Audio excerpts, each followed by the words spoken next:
Long rebound. Steph, no timeout with 6. At 5, Curry for the lead.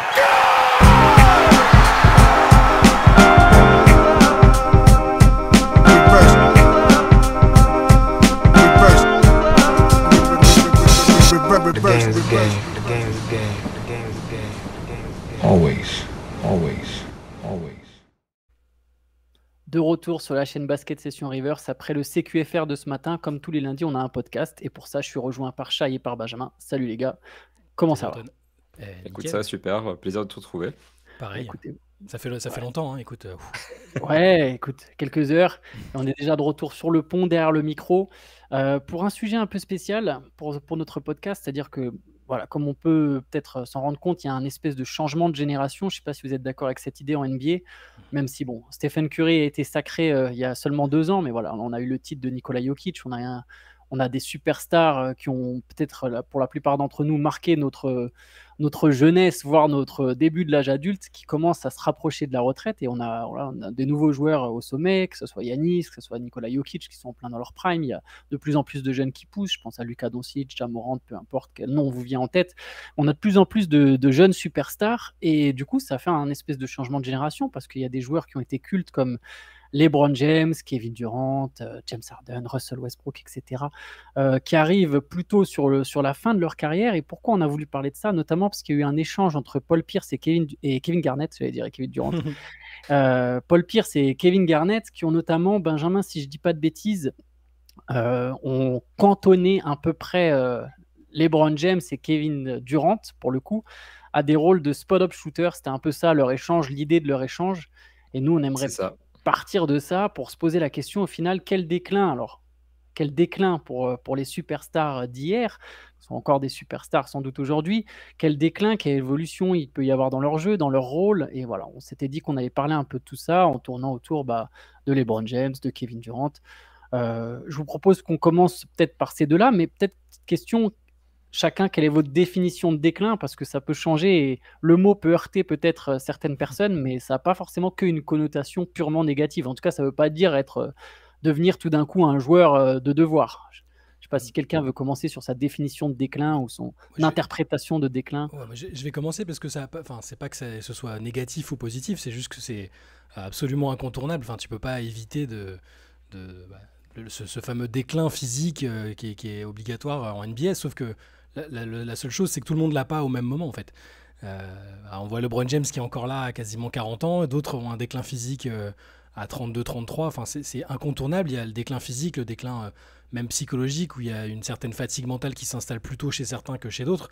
Il ne faut pas forcément l'envisager de manière négative, juste savoir que certains... il n'y a pas que dans le sport, mais certains vieillissent mieux que d'autres, tout simplement. Et je pense que c'est une question qui est légitime, savoir comment...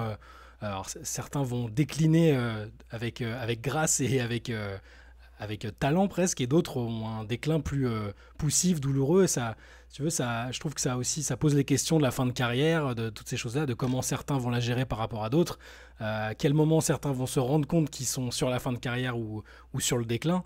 C'est des questions qui sont intéressantes et qui sont incontournables au-delà d'être positives, négatives. C'est des choses, il faut forcément y penser. Là, on parle de LeBron, KD. T'as raison, on n'aime pas se dire que ces joueurs-là qu'on a vus démarrer ou pour lesquels, quand on a commencé à suivre le basket, pour certains, peut-être par exemple pour Benjamin, c'était des joueurs qui étaient dans leur prime en tout cas. Donc c'est des questions qui sont intéressantes. Je ne sais pas si Benjamin a la même définition que moi, mais... Pour moi, la définition, en fait, elle est très simple, parce que souvent, on parle de prime, on parle de début de carrière, donc en fait, c'est un petit peu... tu as ce début de carrière où ça fait que monter, tu atteins ton pic, et après, tout simplement, le déclin. C'est normal, si on parle de pic, il faut bien qu'il y ait un avant, un après, et le déclin, c'est vraiment ça où tu glisses jusqu'à la fin de carrière. Shai, tu as raison, tu parles beaucoup du côté physique, je trouve que c'est surtout ça, vraiment le vieillissement, et qu'est-ce que ça fait dans ton jeu, qu'est-ce que ça transforme, jusqu'à, pour certains, ne plus avoir de place en NBA, et pour d'autres, en l'occurrence, quand on parle de stars, juste être moins impactant. Il y a aussi un déclin, je trouve, technique, par exemple, parce qu'il y a en fait, la NBA évolue. Les joueurs qui étaient en NBA il y a, admettons, 10 ans, 15 ans, qui étaient forts à ce moment-là, sont peut-être pas toujours forts aujourd'hui. Par exemple, John Wall a un déclin physique, mais aussi un déclin technique, parce qu'il n'est plus vraiment adapté à la NBA de nos jours. Donc, pour moi, le déclin, c'est vraiment ça, c'est ne plus être au niveau qu'on avait à son pic, techniquement et physiquement, sachant que c'est quand même progressif. Et quand on parle par exemple du déclin de LeBron James, on ne vous dit pas que demain il va commencer une saison toute pourrie où il va devenir role player, etc. C'est très progressif et quand tu pars d'aussi haut de LeBron James, bah, ça fait All-Star et tu descends peu à peu. À un moment, il faudra bien que ça se termine quand même. Mais en tout cas, voilà, c'est cette pente-là qui amène vers la fin. T'as bien raison de souligner que ça dépend d'où on part. Parce que c'est vrai que souvent, je vous ai parlé de. J'ai introduit en disant que c'était pas une vision négative, parce que c'est vrai que souvent le mot déclin, pour certains, est tout de suite perçu comme une insulte, alors que je suis tout à fait d'accord avec toi et je trouve que l'exemple de LeBron est parfait. C'est-à-dire que quand tu es parti t'es peut-être le meilleur joueur de tous les temps ou un des 2 meilleurs joueurs de tous les temps, bah forcément, le moment où tu déclines, ça veut pas dire que tu deviens nul, tu peux rester très très haut. Et ma définition est similaire à la vôtre. Je pense que c'est effectivement incontournable, Shai. Et un peu très simplement comme Ben, moi je dirais bah, c'est le moment où ton prime il est derrière toi, quoi. Après, il peut être légèrement derrière toi. Il y a plusieurs paliers dans le déclin. Je serais d'avis de penser, par exemple, que LeBron James, quand il gagne le titre en 2020, il est déjà en fait dans sa phase de déclin. Alors peut-être qu'elle est très légère parce que 2018, il est encore quand même à un niveau absolument monstrueux. Mais 2020, je ne pense pas qu'on est dans du prime LeBron, ou alors vraiment toute fin de prime, début de déclin, et pourtant ça gagne quand même un titre. Donc voilà, il ne faut pas y voir forcément toujours des aspects négatifs. Maintenant, la manière dont c'est présenté par Pierce et Garnett, c'est pareil, très intéressant ce que tu as souligné d'ailleurs, Ben, sur le déclin technique, le déclin physique. C'est un peu cette idée selon laquelle aujourd'hui, si on va un peu plus loin par rapport à leur discussion, qui est donc Kevin Durant et LeBron James doivent être des joueurs en spot-up. Moi, j'imagine qu'il y a une nuance quand même dans ce qu'ils veulent dire. Ils imaginent peut-être pas les deux jouer jamais n'avoir jamais le ballon en main. Mais est-ce que c'est vraiment un rôle est-ce que vous pensez qu'aujourd'hui Kevin Garnett et LeBron, ils sont arrivés, Kevin Durant et LeBron, ils sont arrivés au stade de leur carrière où on peut se contenter d'avoir un joueur en spot-up? Bah déjà, je vais juste avant, je vais te laisser Benjamin, mais c'est juste pour préciser, pour défendre Paul Pierce pour une fois, c'est surtout Kevin Garnett qui a insisté sur le truc. C'était un échange type comptoir, hein, comme d'habitude, entre les deux, avec Garnett très très animé, qui lui, pour le coup, donc il prenait l'exemple de KD par rapport à Booker, par exemple. Il pensait qu'il devait prendre un peu de recul en termes d'utilisation en tant qu'option offensive principale. Et Pierce était même un peu étonné de ce qu'il disait quand tu parlais de jouer en spot-up et de laisser un peu le leadership offensif à un autre. Donc, mais la discussion n'en est pas moins intéressante, hein. Juste pour dire que c'est bien Garnett qui était vraiment... Et c'est pas anodin, je pense, parce que lui-même a eu un déclin très particulier. Je pense que c'est pas anodin. Mais voilà, je te rends la parole, Benjamin.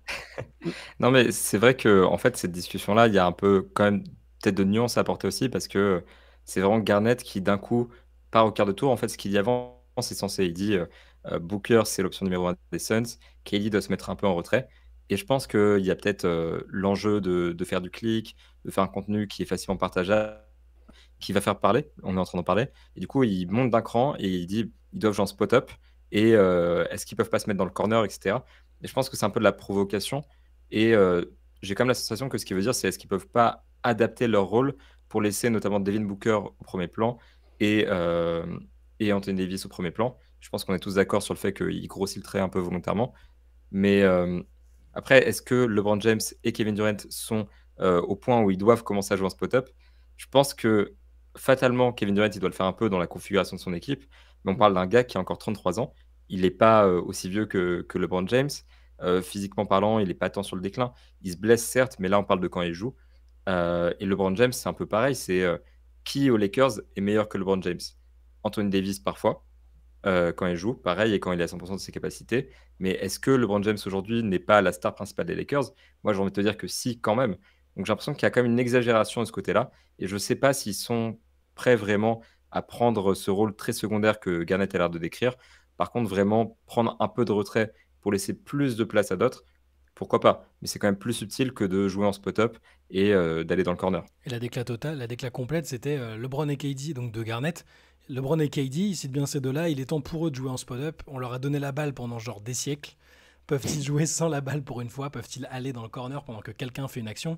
Et Garnett rajoute que KD a porté sur ses épaules les Nets pendant qu'il y était. Et que, en fait, c'est surtout en termes de charge de travail presque, de poids Ouais. qui pèse sur les épaules des joueurs comme LeBron et Durant qui met ça en avant. Et je pense qu'il repense aussi à sa propre situation quand lui-même a dû faire énormément de choses à Minnesota et qu'après il a eu la transition à Boston, qu'il a lui-même eu un déclin physique très très brutal aussi quand il est parti de Boston.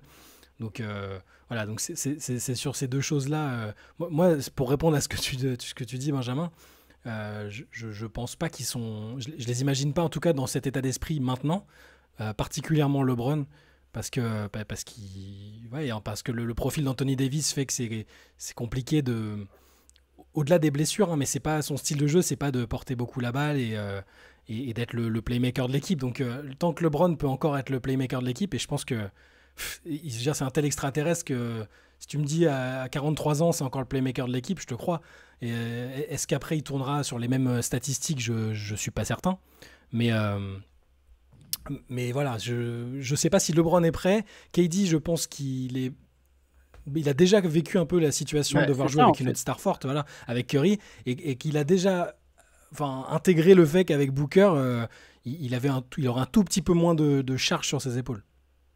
En fait, ce qui me surprend dans la déclat de Garnett, c'est que j'ai l'impression qu'il a jamais vu jouer Kevin Durant, qu'il n'a pas suivi la carrière de Kevin Durant. Le mec a quand même joué avec Russell Westbrook. Tu vois, genre, se poser la question, est-ce que Kevin Durant il sera capable de jouer en spot-up, c'est quand même très spécial pour un mec qui a joué avec Westbrook, qui portait beaucoup la balle, qui a joué avec Curry dans le système des Warriors, et même je me demande, est-ce qu'il a regardé les playoffs, en fait, parce que même au Suns, il y a déjà eu un petit peu cette évolution. Kevin Durant, je me souviens, on faisait des CQFR en plein playoff, on se demandait, on aimerait bien voir un gros match de Kevin Durant où il se prend ses responsabilités, et on se rendait compte qu'en fait, non, la star de l'équipe, le leader, c'est Devin Booker, et Kevin Durant, c'est évidemment, il a aussi plein de ballons, il a une forte utilisation, mais il est aussi que c'est pas lui qui aura la première charge de travail. Si on parle de charge de travail, c'est pas lui qui aura cette première charge de travail. Je pense aussi que c'est différent de LeBron, je suis d'accord avec vous.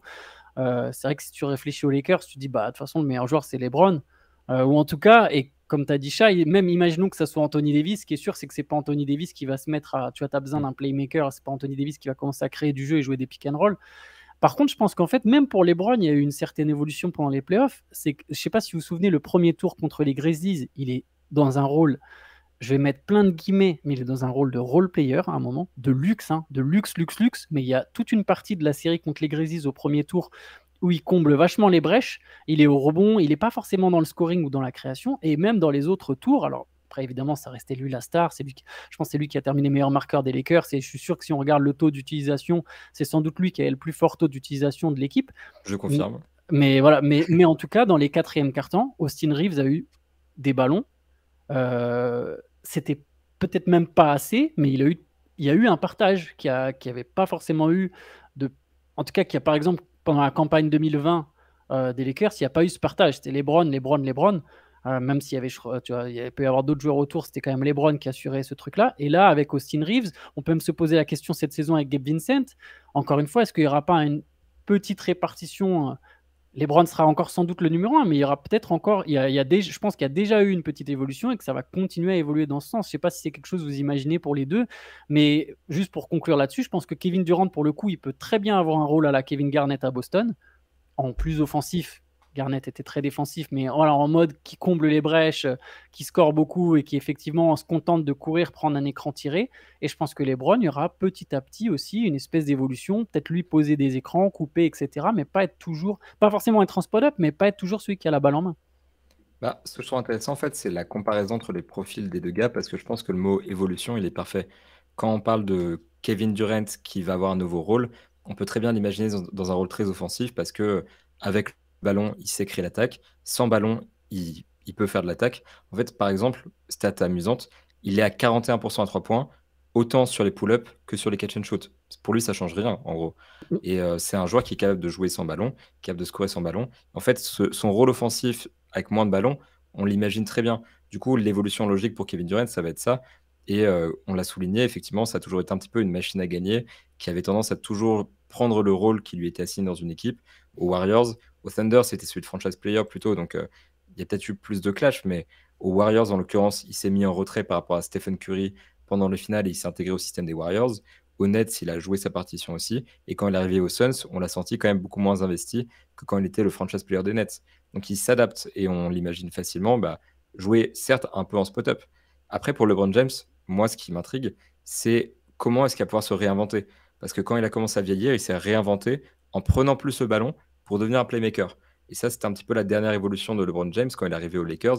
C'était vraiment ça, de garder le ballon. Donc, je pense pas que l'évolution de LeBron James dans le temps implique qu'il doive perdre le ballon, parce que c'est l'adaptation qu'il a déjà eue quand il était plus vieux. Et je pense pas que ça puisse aller dans l'autre sens. Et qu'on puisse se dire LeBron James plus vieux aura moins de ballons, parce que tu peux pas mettre un mec comme ça dans le corner. Il est à 32% à 3 points sur la dernière saison. C'est pas un shooter. Il est destiné à avoir le ballon. Et pour moi, sans ça, LeBron James, il pourra pas jouer.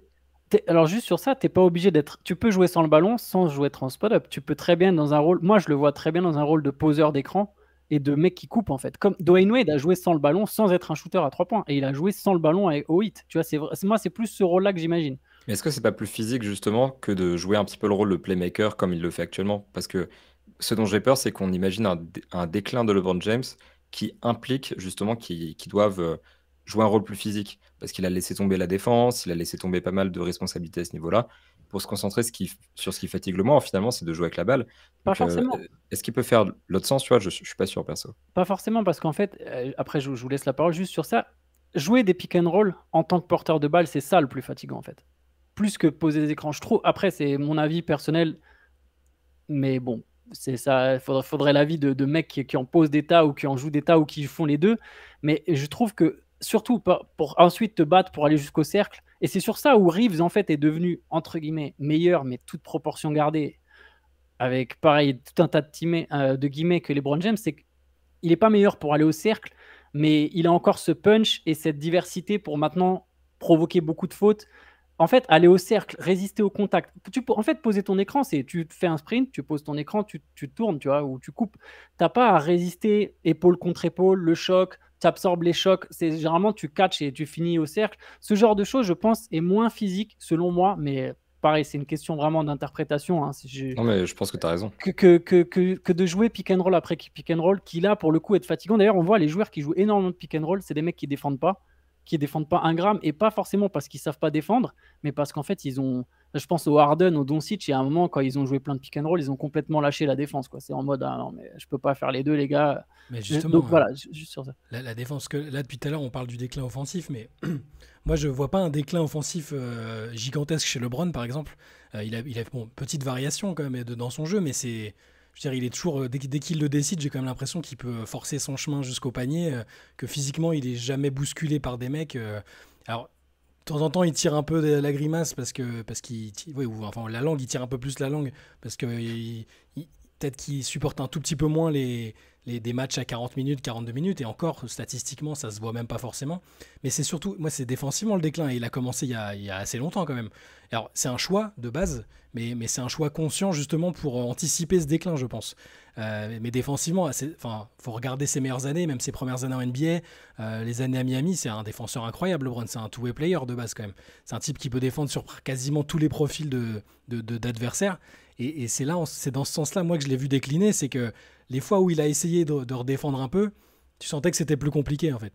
Et c'est là qu'il a adapté son jeu et qu'il est devenu plus playmaker, peut-être, et qu'il a laissé les responsabilités défensives à d'autres. Il a de la chance de jouer avec des forts défenseurs comme Anthony Davis, par exemple. Ça aide un peu à ce qu'on voit moins, je trouve, les lacunes en défense. Mais moi, c'est de ce point de vue-là que je le vois décliner un peu au fil des ans. Offensivement, j'ai l'impression qu'il peut encore, vu qu'on doit essayer peut-être de se projeter, lui, sur son cas personnel, je l'imagine encore, offensivement en tout cas, sur le nombre de points par match et toutes ces choses-là, j'ai l'impression qu'il trouvera toujours le moyen de marquer, s'il veut mettre 25 points par match, il les mettra sans... Il trouvera le moyen, en fait. Physiquement, c'est un tel athlète que... Tu vois, même à 42, je sais peut-être que c'est peut-être utopique, mais j'ai l'impression qu'il va mettre vraiment beaucoup de temps avant de plus claquer des énormes dunks en contre-attaque, des choses comme ça. Il arrive toujours à les mettre, il arrive toujours à les faire. Donc voilà, défensivement, c'est plus là-dessus que je m'inquiète pour lui. Et pour KD, c'est un peu différent. Certes, il est plus jeune, mais son corps est plus fragile quand même. Ça, c'est indéniable, même si LeBron a connu des pépins qu'il n'avait pas connus en début de carrière. KD, il y a cette fragilité qui me fait me poser des questions sur cet éventuel déclin. Offensivement, il arrive toujours peut toujours shooter au-dessus de n'importe quel adversaire. Défensivement, quand il essaye, quand il fait vraiment l'effort défensif, il est toujours aussi fort, je trouve. Mais la répétition des efforts, liée à l'âge aussi, elle est plus compliquée, tout simplement. Et elle provoque parfois des blessures. Et ça va peut-être le pousser à peut-être prendre un tout petit peu de recul, mais il l'avait déjà pris, comme vous l'avez dit. En arrivant à Phoenix, enfin avec Booker en particulier, il savait qu'il arrivait dans une équipe où il y avait déjà quelqu'un d'établi et qui aurait sans doute, qui réclamerait peut-être les responsabilités offensives en fin de match. Donc voilà, le déclin pour ces deux-là, on parle de joueurs très très particuliers, donc c'est pas du déclin classique, brutal. J'ai l'impression qu'ils ont aussi travaillé sur cette question-là bien en amont, tu vois. Le fait que LeBron investisse toujours beaucoup d'argent dans son corps pour se préserver, le fait que... Alors Kevin Durant, je sais pas, justement, on le sait un peu moins, et il a un corps et un athlétisme global très différent de celui de LeBron. Mais, mais voilà, pour ces deux-là, ce sont des cas particuliers et des cas différents même entre eux. Je trouve qu'il y a une stat qu'on n'a pas, enfin, c'est même pas une stat, mais il y a un truc qu'on n'a pas dit, c'est que si Iguodala revient pas la saison prochaine, et normalement il ne reviendra pas, LeBron James sera le plus vieux joueur de la ligue l'année prochaine. C'est vrai, hein, je vous Ouais, assure. non, t'as raison. À moins qu'Udo Haslem revienne faire un 10 days contract pour engueuler les mecs un peu plus près que sur le banc. Mais Ouais, je pense t'as raison. qu'il y a éventuellement un monde dans lequel Iguodala il pourrait revenir, admettons. Après, Iguodala, typiquement, en termes de déclin physique, il a joué 8 matchs la saison dernière, il n'a pas pu faire beaucoup plus. Lui, il est vraiment dans un déclin physique. Déjà, la comparaison entre les deux, qui sont quand même, qui ont 1 an d'écart seulement, elle est marrante. Mais oui, en fait, quand on parle de déclin, il faut quand même se dire que on arrive à un stade, on va nécessairement arriver à la fin de LeBron James. Et là, c'est déjà le joueur le plus vieux de la NBA. Donc, en fait, la fin est plus proche qu'on ne l'imagine, je pense.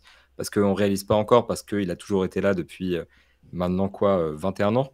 Et on ne réalise pas encore parce qu'on ne sait pas ce que ça fait, la NBA sans LeBron James. Ça fait longtemps qu'on n'a pas vu ça, quoi. Donc, mais pourtant, je pense que le déclin physique, il faut vraiment l'envisager. J'avais juste envie de placer ça parce que je trouve que c'est un point important de se dire que T'as c'est raison. le plus vieux joueur de la ligue, quoi. Mais est-ce qu'on le verra, est-ce qu'on le T'as tout verra à fait vraiment, raison. est-ce qu'on le verra vraiment ce déclin physique? Parce que Bah, t'anticipes ma c'est question, ça. mais vas-y, Non, mais j'allais dire, vas-y. est-ce qu'on le verra vraiment? Parce que soit il va arrêter avant, le jour où je pense où il sent qu'il peut plus jumper, qu'il peut plus être aussi, enfin, on va le redire, mais c'est un athlète, c'est le meilleur athlète, je pense, de tous les temps, le plus complet dans son sport en termes vraiment de pur athlétisme. Je parle pas de qualité, de goatness ou j'en sais, peu importe, hein. Juste sur la longévité qu'il a montre bien, et ce qu'il est encore capable de faire physiquement à 40 piges, c'est sans précédent en fait. Et je sais pas si lui il acceptera de décliner, s'il sent vraiment qu'il y a un déclin ou que les blessures s'enchaînent à un point où c'est plus supportable. Je pense qu'il arrivera en sachant qu'il aime contrôler sa propre narration aussi. Il arrêtera avant que ça se voit et qu'on se dise ouh là là, LeBron il est cramé, c'est chaud, tu vois. Donc je pense qu'on le verra pas ce déclin. J'allais justement vous demander, parce que j'allais dire, il y a plusieurs façons d'évoluer. Juste sur les Browns, tu as tout à fait raison, Benjamin, de souligner que c'est potentiellement le joueur le plus vieux de la ligue, parce que là, on peut donner les noms un peu auxquels on a pensé. On va parler de Chris Paul, on va parler de Russell Westbrook, peut-être de James Harden, éventuellement de l'exception Stephen Curry, même si je pense que ça, c'est un cas très particulier, parce que je ne suis pas forcément petit teasing, je ne suis pas forcément convaincu, moi, personnellement, qu'il soit déjà dans la phase déclin. Peut-être en une très fin de prime encore possible. Mais tout ça, c'est des mecs qui ont été draftés. Bon, Chris Paul, c'est 2005, mais la plupart, quand on parle des Kevin Durant, Russell Westbrook, c'est entre 2007 et 2009 pour reprendre Curry avec Harden, etc. Les Browns, c'est 2003, quoi. Et on est encore là. Et c'est vrai, c'est un mec qui peut encore mettre plein de points. Je pense que Durant comme les Browns, c'est des mecs qui sont capables, pendant encore 2-3 ans, de jouer playmaker facilitateur pour les Browns. Parfois, pas forcément en jouant des pick and roll, mais aussi en ayant au poste haut. L'un comme l'autre, je pense que tu leur passes la balle au poste haut. Lecture du jeu de LeBron, j'arrive à imaginer, tireur dans le corner, peut y avoir des passes décisives comme ça, attaquer depuis le poste haut. L'un comme l'autre, je pense, peuvent faire plein de dégâts et effectivement marquer encore beaucoup de points comme ça. Mais oui, après, juste pour revenir sur cette histoire d'évolution de rôle et de quand arrêter, tu as les stars qui arrêtent quand elles sont plus ou moins au sommet ou en milieu de déclin en se disant bon, je veux pas froisser mes stats, je veux pas accepter un autre rôle, je l'arrête maintenant. Tu as celles qui arrêtent trop tard, qui n'ont pas capté, et tu as celles qui se morphent dans un autre rôle. Je pense à un Vince Carter, même si ça n'a jamais été une légende du niveau de LeBron James. Vince Carter qui s'est complètement muté dans un rôle complètement différent de sixième homme, puis carrément d'homme du banc. Certains même deviennent des mentors. quitte à quasiment pas jouer. Quelles évolutions vous voyez de ce côté-là? Enfin, à quel moment vous voyez par exemple LeBron arrêter, Durant arrêter et même les Westbrook, Harden, etc. On peut commencer à parler aussi des autres. Je pense que pour le LeBron en particulier, je rejoins complètement Shai. C'est un mec qui s'arrêtera pas à un stade où il peut plus jouer. Je parlais d'Iguodala qui est quasiment incapable de jouer physiquement. Je pense que LeBron atteindra jamais ce stade. Déjà parce que on parle d'un mec qui sur la dernière saison jouait quand même un certain nombre de minutes pour 28,9 points par match. Donc il n'est pas encore près de ce stade où il peut en marquer plus que deux, quoi. Et aussi, il y a le point de vue contraste, c'est-à-dire qu'il lui reste encore une player option après cette saison. Après, il y a cette histoire de jouer avec son fils, s'il peut, et en fonction de l'état de santé de Bronny, évidemment. Et je pense que la retraite, elle est pas loin.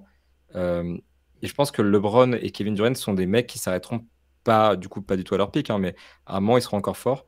Là, les gars sur lesquels j'ai des doutes là-dessus, ça va être Chris Paul, parce que je trouve qu'il est déjà quand même bien en déclin, et Westbrook, parce que pareil, il galère, mine de rien. On est passé d'une superstar qui signe des contrats max à un joueur au minimum. Là, c'est ce dont je parlais au début, c'est plus un déclin technique. Mais je pense que Westbrook, c'est un mec qui va s'arrêter quand il sera dans un rôle très secondaire. Et je sais pas trop à qui vous pensez vous, mais je pense qu'il y a plein de gars dans cette génération-là qui vont s'arrêter dans des rôles qui sont très secondaires. Par exemple, et Curry, parce que je trouve que Curry, c'est un cas particulier aussi, parce que Clairement. il a un peu moins de kilomètres au compteur que LeBron, par exemple, forcément. Mais lui, pour le coup, je l'imagine bien jouer aussi à très longtemps, parce que son arme principale, et pareil, son éthique de travail, l'hygiène de vie, tout ça font que je l'imagine vraiment durer longtemps. Et LeBron comme Curry, ils ont souvent pris comme exemple, dans un sport qui est très différent, hein, mais ils ont souvent pris comme exemple la longévité de Tom Brady. Et Brady, il était évidemment que physiquement, à passer 40 ans, c'était pas pareil. Il encaissait moins les chocs et tout ça, mais il y a eu des adaptations de sa part et autour de lui. Il était plus protégé par ses équipiers. Et tant qu'il avait une chance, juste avec sa patte et son coup d'œil, de faire la différence, alors c'est un autre sport, donc il a juste besoin de faire 2-3 actions marquantes et c'était bon.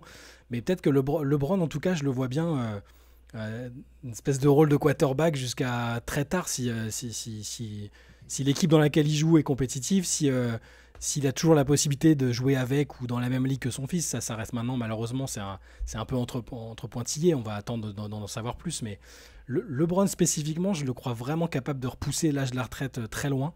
Même si je viens de dire juste avant que je pense que le jour où il sentira que ça devient compliqué, il va arrêter. Mais ça, je veux dire, ça implique qu'il peut aussi très bien ne pas être cramé à 43, 44 ans. Je l'envisage totalement, en fait. Il aime tellement marquer. Enfin, il va pas marquer l'histoire par le nombre de titres qu'il va gagner, on le sait déjà.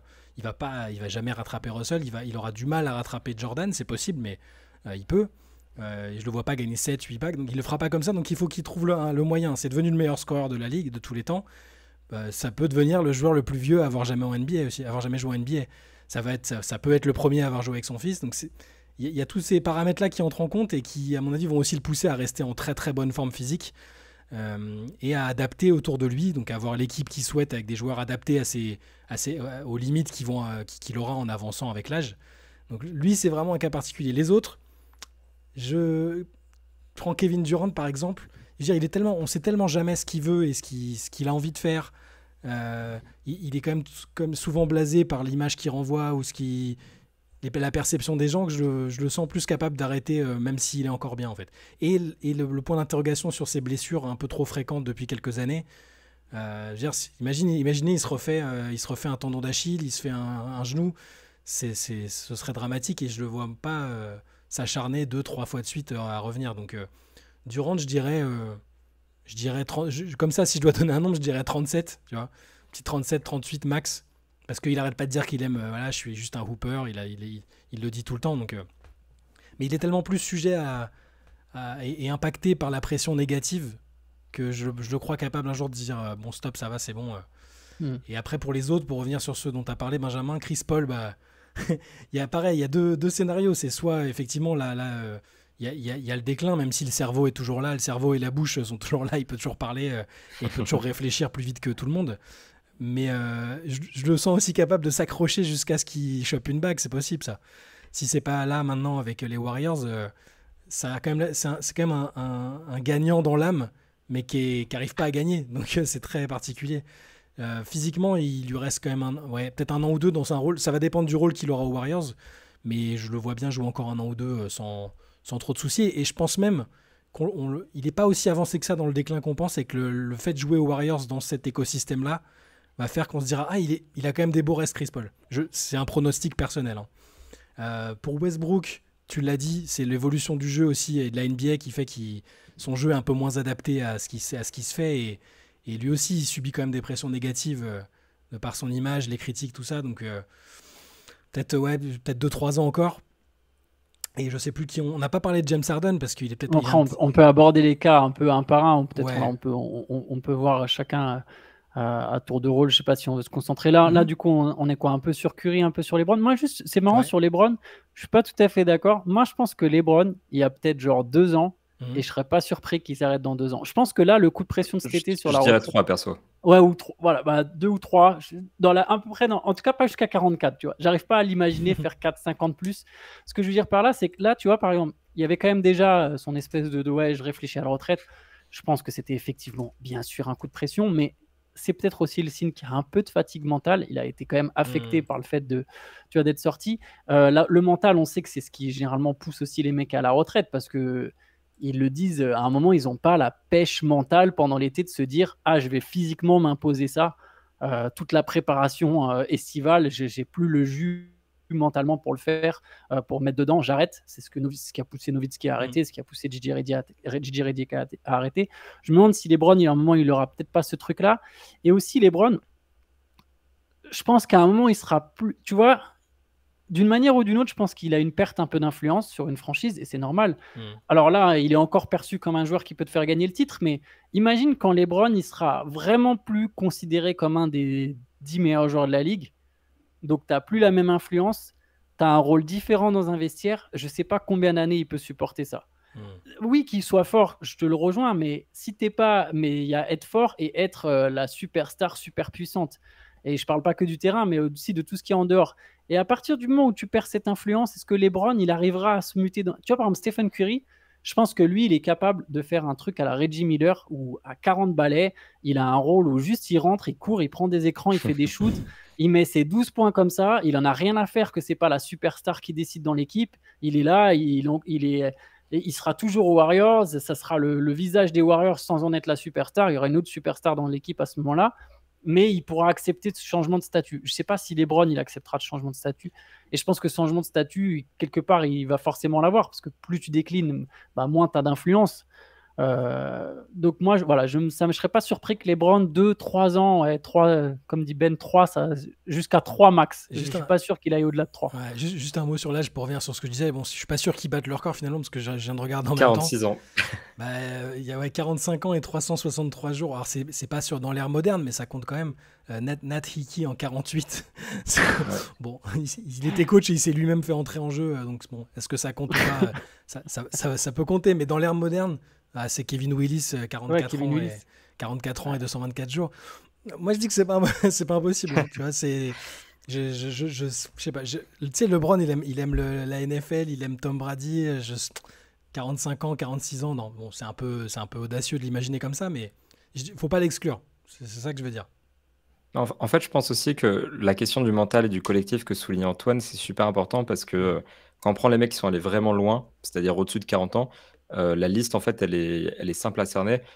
On retrouve par exemple des mecs comme, j'ai sous les yeux, mais j'ai déjà oublié les noms que je voulais sortir, Ginobili, Haslem, c'est le dernier un petit peu à avoir joué à un âge très tardif, Nowitzki, des mecs comme ça. Vince Carter, 43 ans, Mutombo, 42, Jabbar, évidemment, qui a été le plus vieux, parmi les superstars, le plus vieux à être champion, je pense. Mais beaucoup de ces gars-là, en fait, c'est des mecs qui sont restés souvent dans la même équipe. Par exemple, dire qu'à la fin, il était complètement rincé.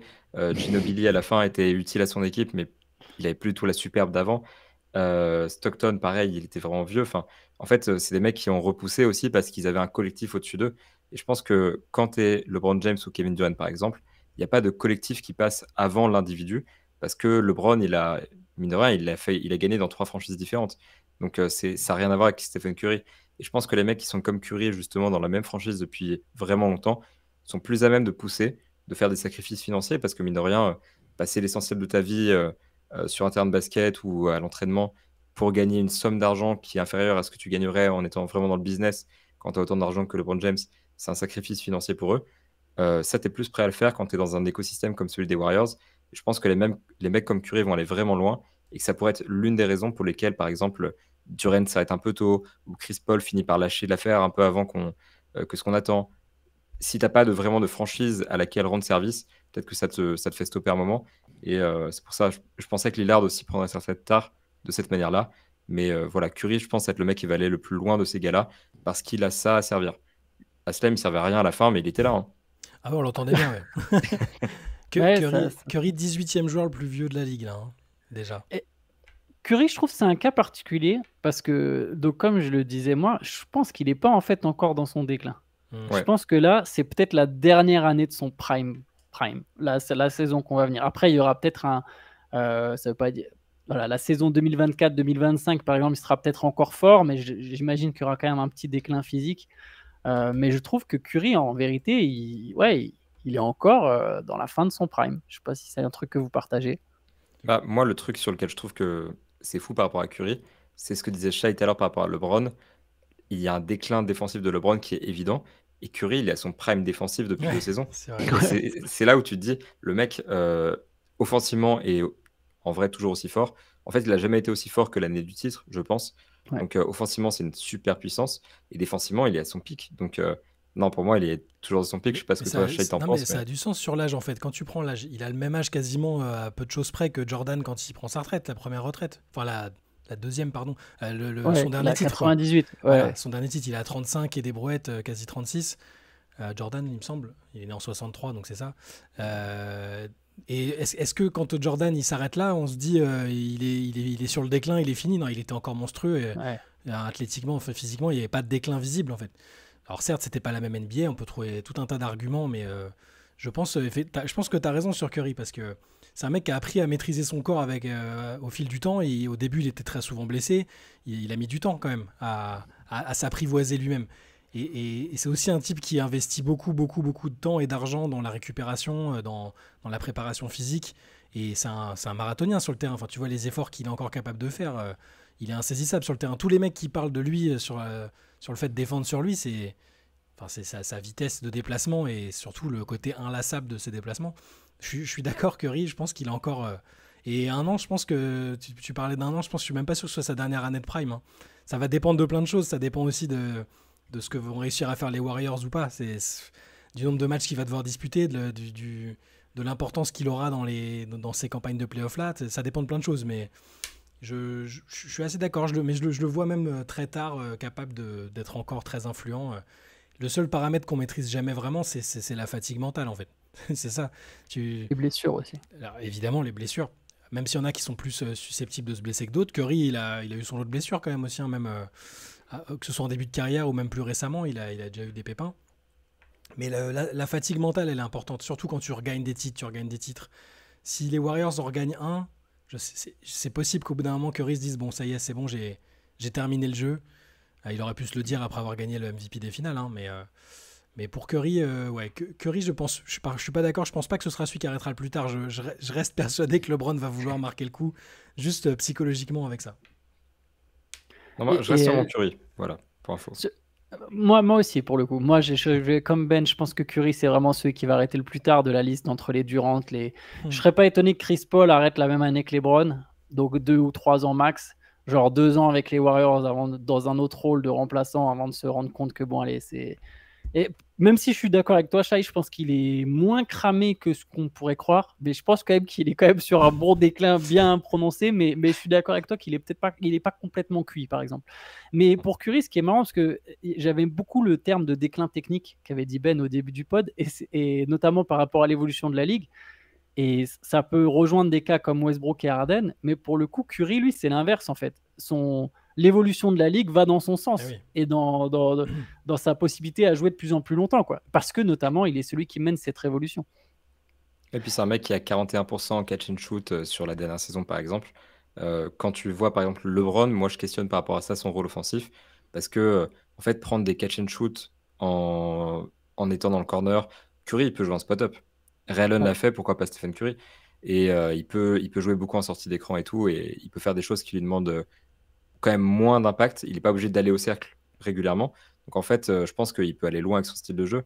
Là où j'ai peur, par exemple, pour Chris Paul, c'est que lui, là, il est un peu... Enfin, c'est vraiment un déclin physique, parce que typiquement, quand il va vers le panier, il peut plus. C'est ce que tu disais tout à l'heure par rapport au pick and roll. Quand Chris Paul est en pick and roll, on voit qu'il est trop limité physiquement pour aller au bout de son action quand il doit vraiment aller au cercle. Donc, moi, c'est ça qui me fait un peu peur par rapport à ça. Et pour tous les Westbrook, Chris Paul, etc., je pense qu'il y aura peut-être un problème contractuel à un moment. Parce qu'on parle de Curry, par exemple, on lui donne toujours évidemment beaucoup d'argent, déjà parce que c'est une icône, il rapporte beaucoup d'argent aussi, et c'est un joueur qui est toujours performant. LeBron James, c'est LeBron James, tu l'amènes dans une franchise et l'économie de l'état dans lequel tu le ramènes évolue avec lui. Donc normalement, ça va. Par contre, Westbrook et Chris Paul vont commencer, je pense, à avoir de petits contrats. Et je pense que jouer pour beaucoup moins d'argent, de un, c'est plus dur quand tu es un businessman. Et de deux, ça joue dans l'usure mentale. En plus, du coup, tu te dis, est-ce que ça vaut vraiment la peine que je refasse une saison pour 2 millions de dollars? Alors que Curry, s'il est là pour 10 millions, voilà, on parle pas des mêmes sommes, quoi. Ouais. Je pense que c'est aussi un truc qui va leur poser une limite. Est-ce que Westbrook a encore beaucoup de contrats devant lui, par exemple? Je suis pas sûr. Non, il a l'air d'être plus dans un mode. Là, pour retrouver un peu l'amour du basket, je vais un peu loin peut-être, mais le fait qu'il a accepté ce contrat très très favorable aux Clippers, je pense que ça montre qu'il est content d'avoir trouvé un endroit où il se sent respecté et où il peut regagner peut-être le respect de certains qui l'ont dénigré. Mais c'est un paramètre intéressant, tu as raison, qu'au bout d'un moment, changer de standard de rythme de train de vie presque, parce que c'est quand même des gens qui ont des dépenses forcément importantes. Ils entretiennent des gens, des fondations, des choses comme ça, et parfois ça entre aussi en ligne de compte. Je regardais un peu les joueurs les plus âgés actuellement, et rien n'interdit de penser que ça peut être un PJ Tucker, 38... Non, j'exagère. Je rigole, mais il y a PJ Tucker, Chris Paul, finalement, il va être le... Si Godala joue pas, ça va être à égalité avec PJ Tucker, qui est né un jour avant lui, quand même. Mais ah ouais. Après, il y a du Taj Gibson qui joue plus, Kyle Lowry, 37 ans et 142 jours. Je pense lui aussi, il est plutôt proche de la fin. Mais ouais, voilà. C'est vrai que du coup, je pense que si t'es LeBron James, typiquement, les 30 franchises de la ligue te veulent et acceptent que tu viennes. Enfin, peut-être pas les 30, mais il y en a quand même beaucoup. Je pense, par exemple, si demain t'es les Kings, LeBron James, il est partant pour prendre un contrat qui est pas trop onéreux, bah, pourquoi pas, tu vois, pourquoi tu dirais non concrètement? Alors que si t'es Westbrook, c'est pas sûr. Et du coup, je pense On l'a que bien vu d'ailleurs. ouais, bah clairement. Et je pense que si tu es moins désiré, du coup, tu as moins de destinations, tu as moins de projets sportifs sur lesquels tu peux aller. Il n'y a pas que le facteur financier, il y a vraiment ce facteur où, à un moment, si tu n'as pas envie d'aller jouer, je sais pas, je vais dire à Détroit parce que c'est une équipe qui est en reconstruction et que c'est une ville nulle, quoi. Mais si tu n'as pas envie d'aller jouer à Détroit, quoi, il y a un moment où tu vas peut-être dire stop juste parce qu'il y a un marché en NBA et que les vieux sont maltraités par le marché et c'est normal en fait. Donc, je pense que pour beaucoup de joueurs de cette génération, ça va être la limite aussi. Et c'est là, on en revient à la personnalité. Et en prenant l'exemple de Vince Carter, c'est qu'en fait, il y a de plus en plus de stars dont la carrière est forcée. La retraite est forcée, pardon. Je pense à un Carmelo Anthony. Ah ouais, bah ouais. Carmelo Anthony, en fait, il s'est retrouvé à la retraite forcée. Parce que pendant longtemps, déjà, il n'a pas su faire évoluer son rôle. Et quand il l'a fait évoluer, bon, il a continué à jouer, mais il y a toujours un peu cette méfiance sur le gars. John Wall, on ne le reverra pas en NBA. John Wall, il est à la retraite aujourd'hui en NBA. Il est à la Walker, je retraite. pense, c'est aussi un. Kemba Walker, alors lui pour le coup c'est bien, il va pouvoir jouer en Euroleague, il va avoir du basket compétitif, mais c'est des mecs qui se retrouvent, d'anciens All-Stars, qui se retrouvent à la retraite forcée parce qu'il n'y a pas eu une évolution, parce qu'il n'y a pas eu un changement de jeu, il n'y a pas eu une acceptation, où il y a aussi parfois le choix des franchises de faire venir des joueurs plus jeunes, quitte à se passer d'un talent. Mais je pense que Westbrook et Harden notamment, c'est ce qui pourra arriver à un moment. Là, Harden, il a fait jouer son option, alors il va encore jouer je pense quelques années en NBA, mais il y a un moment, s'il n'y a pas de changement de rôle et s'il y a la même attitude, Harden, il n'y aura juste plus de contrat sur la table.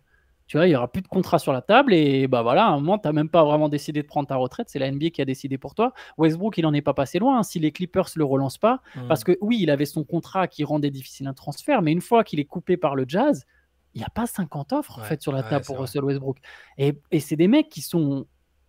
Pour le coup, Westbrook, il n'y a pas forcément un déclin physique. Alors, si, évidemment, il est moins athlétique qu'à 20 ans parce que c'était un espèce de marsipulami, mais ça reste un mec ultra athlétique. Il y a un déclin technique. Harden, il y a sans doute un peu des deux.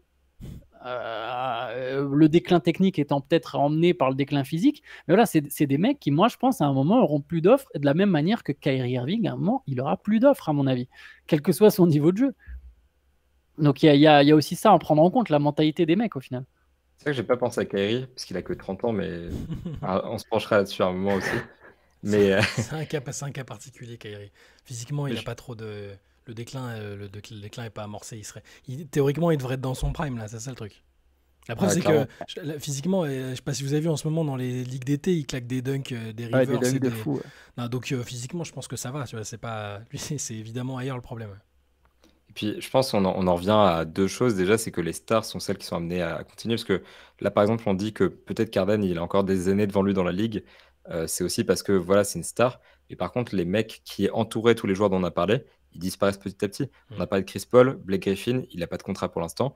Est-ce qu'il va en avoir un autre alors qu'il a été un fantôme bienveillant, tu vois, genre c'était Casper dans le vestiaire de Boston. Fantôme bienveillant, j'aime Non, bien. mais tu vois, genre c'est une présence qui est rigolote et tout, on s'amuse bien, mais il n'est pas sur le terrain. Comme dit André Jordan, Euh, quoi, avec Denver. c- C'était exactement mon exemple suivant. Ouais. C'est des mecs qui vont pas pouvoir continuer particulièrement longtemps. Kemba Walker, pareil, qui avait un jeu qui était mine de rien très physique parce qu'il va vite.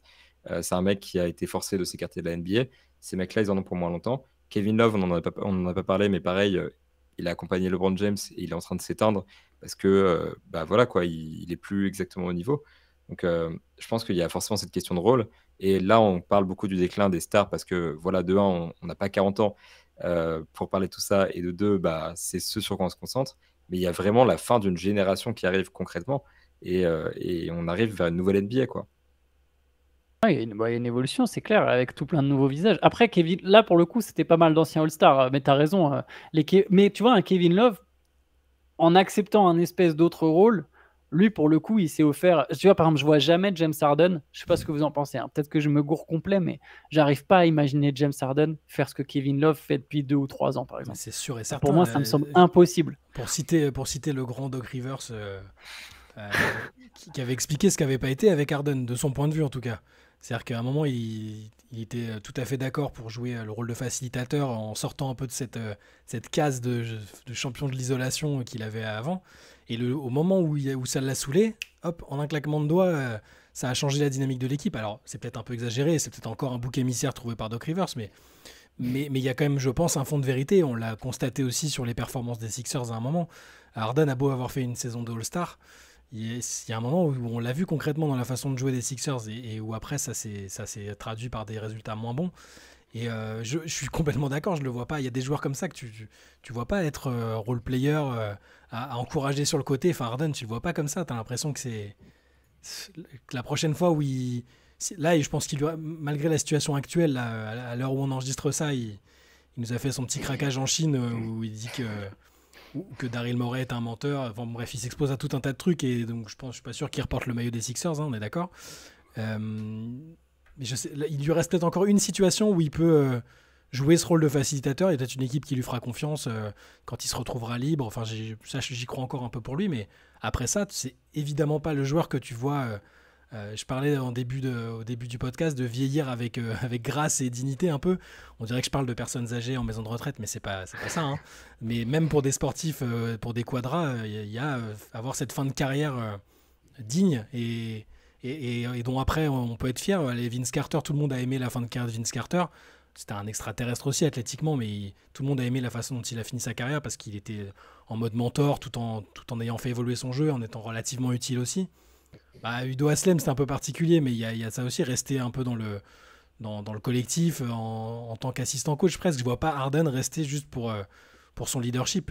Enfin, c'est pas des joueurs c'est pas un joueur qui est typiquement un fort leadership, et à partir du moment où les limites physiques et les autres limites arrivent, bah, effectivement, je le vois pas jouer jusqu'à 40 ans, c'est sûr.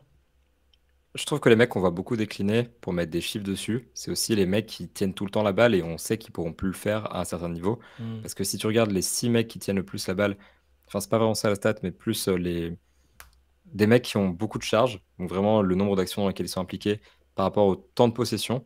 Les 6 premiers là-dedans, ça va être Luka Doncic et Trae Young, qui ont encore normalement de beaux jours devant eux. On parle pas encore de retraite, tout va bien. Mais après, il y a un petit groupe de 4 joueurs qui est là: James Harden, Damian Lillard, Russell Westbrook, John Wall.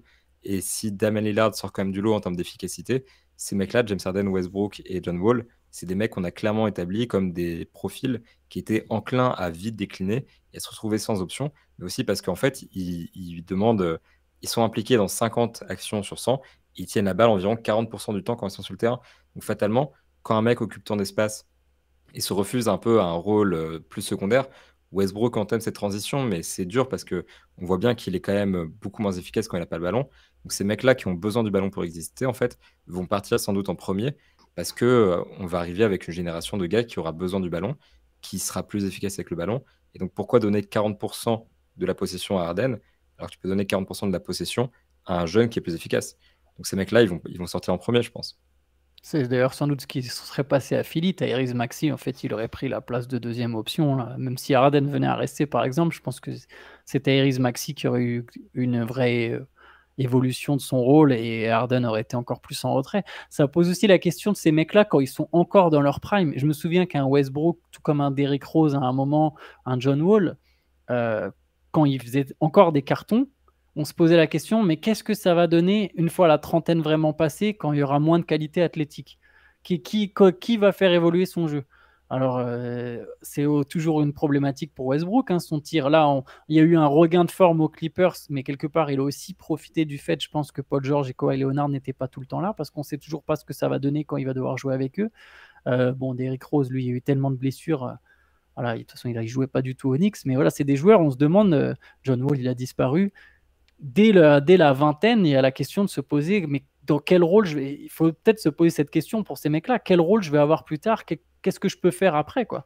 Ja Morant aussi, du coup, j'imagine que Ja ça fait Morant, partie des exactement. joueurs. De toute façon, tous les joueurs qui étaient des phénomènes athlétiques, des gros dunkers, et puis des types qui aiment enfin, qui prennent des risques sur leurs actions. Hein. Derrick Rose, même avant qu'il ait la première grave blessure, on savait. Ja Morant, il y a plein de fois où dès qu'il retombe, on grince un peu des dents, on se demande s'il va se relever correctement. C'est sûr et certain. Il y a d'autres profils. On n'a pas parlé par exemple de Joel Embiid parce que, mine de rien, si je dis pas de bêtises, il arrive sur la trentaine. Et là, c'est un intérieur traditionnel. Il n'y en a plus beaucoup, mais un intérieur traditionnel qui vieillit. Qu'est-ce que ça peut donner dans une NBA comme aujourd'hui? Surtout un mec qui a autant de soucis physiques, même s'ils sont moins problématiques qu'à une époque. C'est une autre problématique, je trouve, encore pour les intérieurs. C'est une très bonne question. Tu vois clairement, je trouve quand même dans les gars qui restent, tu vois, par exemple, Taj Gibson, il va partir parce que c'était un mec un peu dur au mal, etc. Maintenant, dans les plus vieux intérieurs qui sont encore en place, il y a des mecs comme Al Horford qui s'est fait une carrière justement parce qu'il est particulièrement moderne. Kevin Love, pareil, il va rester parce que c'est un mec qui était particulièrement moderne. En fait, on avance aussi vers un nouveau basket, en quelque sorte, qui est déjà là depuis un moment, mais là, la transition, elle continue et elle ne s'arrêtera pas avant que tous ces mecs un petit peu qui sont âgés et qui ont plus le profil de l'NBA moderne, Horford, il shoot, Kevin Love, il shoot. Les mecs qui sont pas comme ça vont partir tout simplement parce que c'est la sélection naturelle, quoi. Rien à voir, je me demande, est-ce que vous pensez que Nikola Jokic va partir à la retraite avant Stephen Curry? Alors toi, du coup, Shai, tu diras non, mais moi, je serais presque d'avis. Non, il y a trop d'écart. Il y a trop d'écart, mais je pense qu'à la fin, il y aura. Mais dans tous les cas, Jokic va arrêter tôt. Enfin, ça, il n'y a aucun Oui, mystère je pense que là-dessus. Jokic, il va arrêter tôt, par exemple. C'est sûr que, enfin, je sais pas, peut-être à 32 ans, 33 ans, il est capable d'arrêter. Oui, Déjà, il a quel âge là? il a été champion, il a été MVP Je des lui donne finales. 8 saisons. Je lui donne 8 saisons.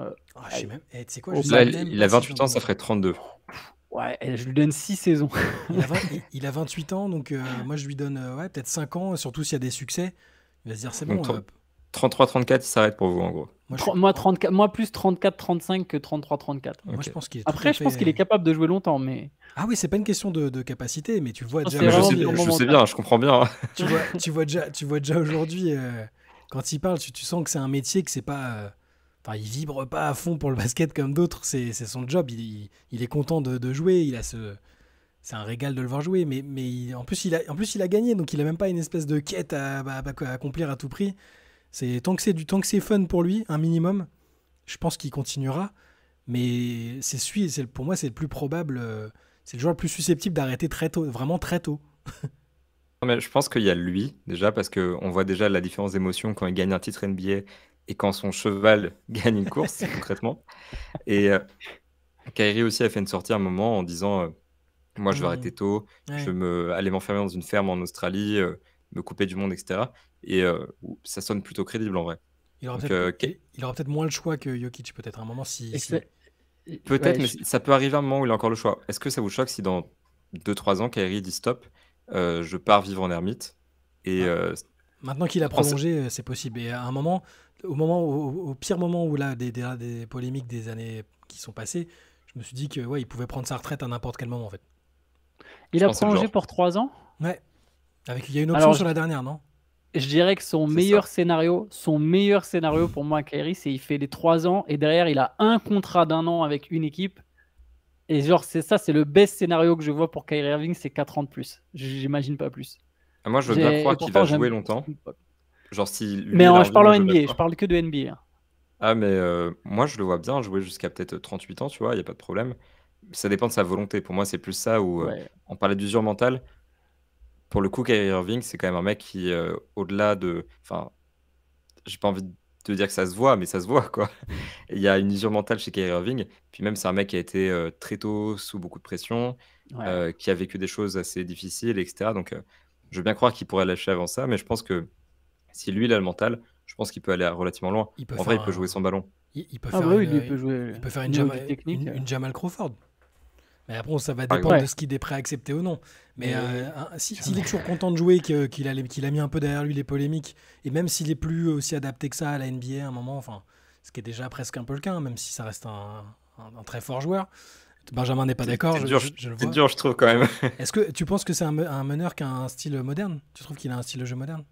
Bah oui, quand même. Enfin, je veux dire, c'est un mec. Il peut tout faire. Ouais, il peut tout faire, et puis ça reste En déjà un attaque, on est excellent d'accord. shooter. Ouais.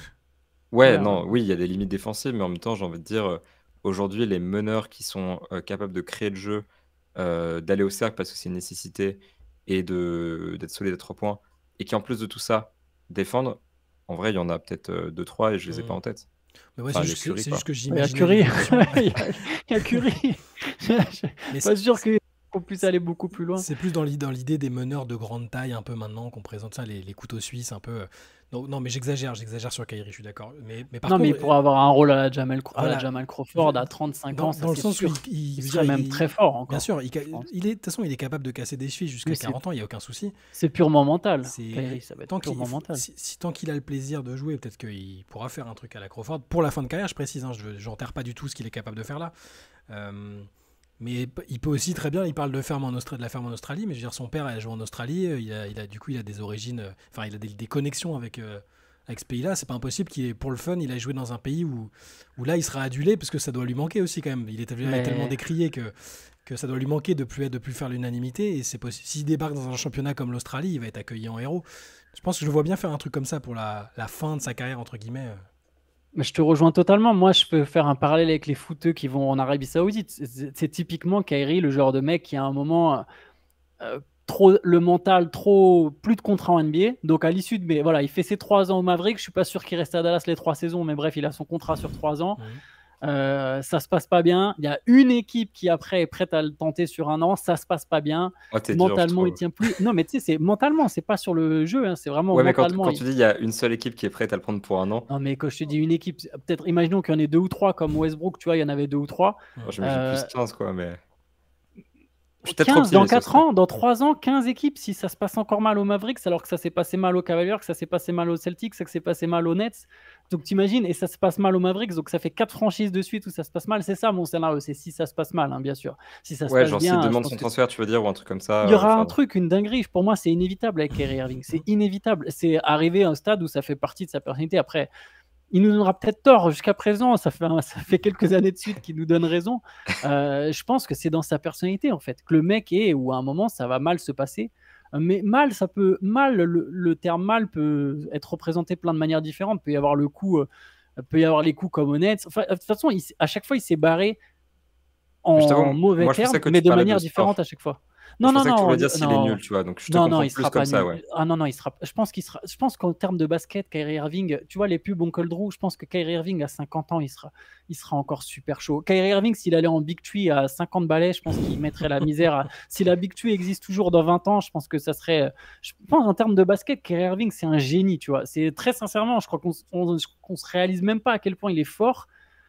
Mais par contre, donc oui, il aura toujours le niveau, mais je pense qu'il y aura, genre des dingueries, et que du coup, il part jouer dans un championnat exotique, entre guillemets, comme on dit, et que ce soit, je sais pas, en Chine, en Australie, ce que tu veux, en Venezuela, j'en sais rien, mais je le vois bien aller, être une superstar là-bas, comme a dit Shai. C'est un scénario que j'arrive à imaginer, ouais. Bah, quand tu le dis comme ça, vraiment, en mode il fait une dinguerie, ouais, j'imaginais, tu vois, enfin, un déclin vraiment dans le jeu. Mais quand tu présentes ça comme ça, oui, pourquoi pas. J'adhère à ton scénario, je veux bien croire que ça arrivera, quoi. Ça serait marrant, en tout cas. Et dans les mecs un petit peu aussi, parce qu'on parle beaucoup de déclin et tout et de comment ils vont vieillir, il y a un mec qui, je trouve, est un cas intéressant. C'est comme Jimmy Butler qui arrive sur ses 34 ans et qui, pour le coup, pareil, j'ai l'impression qu'il est à 34 ans, limite dans son prime. En tout cas, il l'était peut-être il y a max 2-3 ans. Et je sais pas s'il y est encore, mais en playoff, là, il y était clairement. Et quand est-ce qu'il va décliner concrètement et où est-ce que vous le voyez arrêter? Je trouve que c'est un cas un peu particulier quand même. Mais tant qu'il n'est pas dans la course au trophée de saison régulière, tant qu'il se dit pas je veux être MVP, clairement la saison régulière c'est pas. Alors c'est aussi dû à des petits pépins physiques qui font qu'il peut pas jouer, mais c'est pas le gars qui est obsédé par. Tu vois, un Joel Embiid, il aurait continué de jouer quasi autant qu'il peut jusqu'à ce qu'il ait un trophée de MVP par exemple. Butler, à partir du moment où son terrain d'expression c'est les playoffs, je pense que il peut jouer encore longtemps et à un niveau de. Enfin, c'est tellement un tueur dans l'état d'esprit que ouais, je le vois jouer relativement longtemps. Sauf s'il gagne un titre rapidement dans les 2 ans là, peut-être qu'il va se dire bon allez ça y est j'ai cimenté ma place un peu. Mais il a dit qu'il jouerait pas ailleurs qu'à Miami aussi. Donc oui, c'est vrai. Bon, ça c'est. Oui, bon, Oui, mais là, il y a ce qu'on dit, il y a la vérité. J'ai quand même C'est l'impression qu'il tiendra parole sur ce coup-là. Je pense. Hein. En tout cas, je pense que tu as raison, là, le curseur, c'est le titre. C'est un mec par rapport à d'autres superstars. C'est un cas très intéressant. Tu fais bien de l'amener, Ben. Par rapport à d'autres superstars, lui, il a déjà été role-player, en fait. Donc moi, c'est un gars que j'arrive à imaginer, je sais pas, dans 2 ans, se dire, bon, bah, ok, c'est plus moi qui ai les ballons, mais par contre, moi, quand je joue, je vais défendre un max. Si j'ai des opportunités de jouer des pick and roll ou de mettre des gros tirs, je vais les prendre. Je pense que c'est un gars qui aura pas de problème à partager la vedette, en fait. Et que du coup peut graduellement décliner au sein de sa franchise dans la hiérarchie, tout en restant, si c'est à Miami, tout en restant un visage emblématique de la franchise et essayer coûte que coûte d'aller chercher une bague et de finir là-dessus, quoi. Ouais, puis je trouve qu'il a quand même une polyvalence qui fait aussi qu'il peut changer un peu de rôle. Vraiment, là, on parle effectivement défensivement, je pense qu'il va pouvoir continuer comme ça longtemps. Même offensivement, mine de rien, il est capable de créer pour les autres.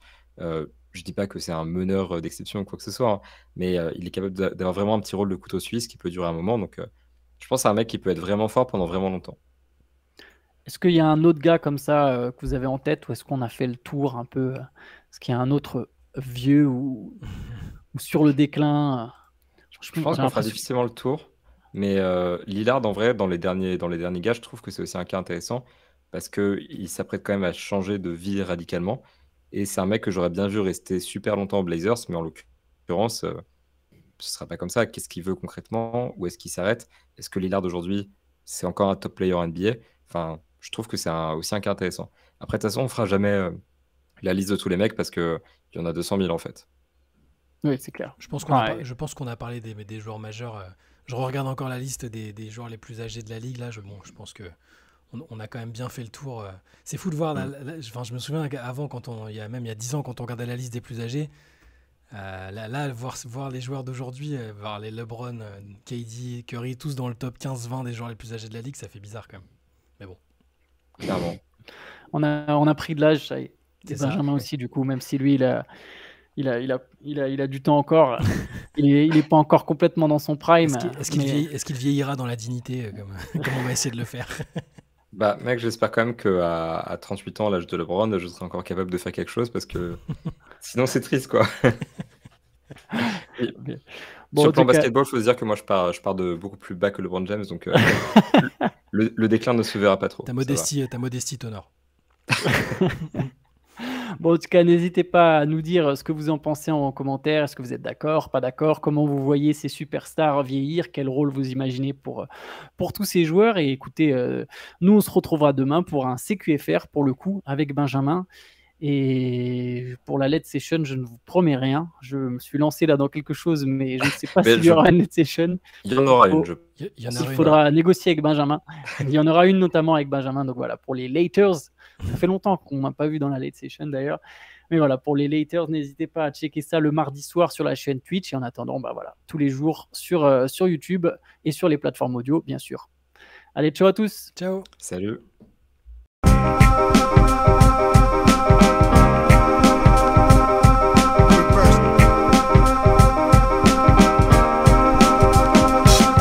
Game is out there. and it's either play or get played.